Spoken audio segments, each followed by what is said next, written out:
এই আওয়ামী লীগ আমার মারকে আঙ্গুল ফুলাই দিছে সোলো পয়জনিং করে গোপনে গোপনে গাড়ির আফটালে দোয়া করছি। আমার মোনাজাত ঠেকাইতে পারলো না। আমার মার জানাজার সময় আল্লাহ এই সূর্যরা হুকুম দিছে, এই সূর্য তুই ওঠ। একটা আওয়ামী লীগ যদি এই জানাজায় ঢুকে পুরো জানাজাই প্রায় নষ্ট হয়ে যাওয়ার মতো। বেগম জিয়ার তুলনা বেগম জিয়া নিজে জোরে দোয়া করলে নব্য বিএনপির শরীর জ্বলে। গোপনে দোয়া করছি গাড়ির আফটালে। দেখেন কালকে আমার মাইয়া হয় নাই, তারপরে আমি জানাজা পড়ছি এখনো আছি। মা বাবার প্রতি সন্তানের প্রতি ভালোবাসা থাকে। শহীদ জিয়া আমাদেরকে যে আদর স্নেহ দিছে ওই ভালোবাসার টানে আমরা এই মাজার জিয়ারত করতেছি, জিয়ারত করব। যদি কেউ প্রকাশ্যে বাধা দেয় গোপনে করব। এখানে আসতে বাধা দিলে বাসায় বসায় করব, মুনাজাত করে যাব। আল্লাহ যেন আমার মা গণতন্ত্র মা দেশনেত্রীর, আমি সবচেয়ে বড় পৃথিবীর মধ্যে কে ভাগ্যবান যে আমি আমার মায়ের জানাজা আমি নিজে পড়তে পারছি এবং আমি দোয়া করতে পারছি। আমার চেয়ে ভাগ্যবান এবং আমার মা বড় ভাগ্যবান। কয়দিন ধরে সূর্য ওঠে না।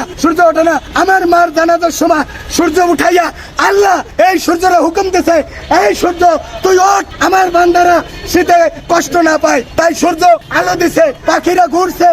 আর তিনি মাছরাও গর্তের পিপিলিকারাও আমার মার লেগে দোয়া করছে। মানুষ যদি দোয়া করে মানুষ লাভবান হবে। মানুষ যদি আমার মার লেগে দোয়া নাও করে তাতে আমার মারা কিছু আসে যায় না। আমার মাকে আল্লাহ কবুল করে নিছে তো নিছেই। এর আলামত হলো কোটি কোটি মানুষ আমার মার জানাজা আসছে।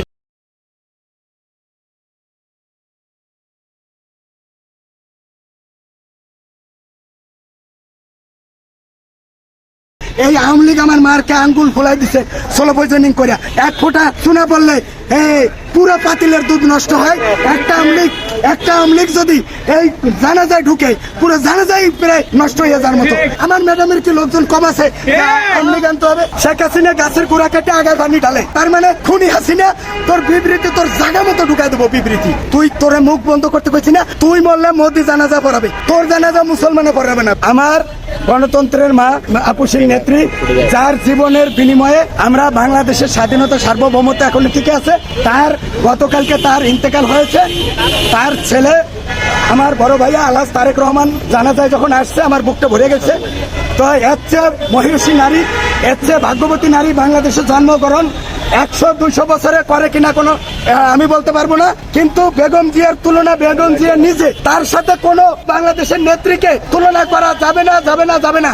এই মহিষী নারী, উনার মাজার জিয়ারত করছি আমি গোপনে গোপনে গাড়ির আফটালে দোয়া করছি। যেহেতু আমি জোরে দোয়া করলে নব্য বিএনপির আগুন জ্বলে, শরীর জ্বলে, সেজন্য আমি গোপনে দোয়া করছি গাড়ির আফটালে। এখন ওদের শরীর জ্বলে না কি জ্বলে আমার মোনাজাত ঠেকাইতে পারলো না।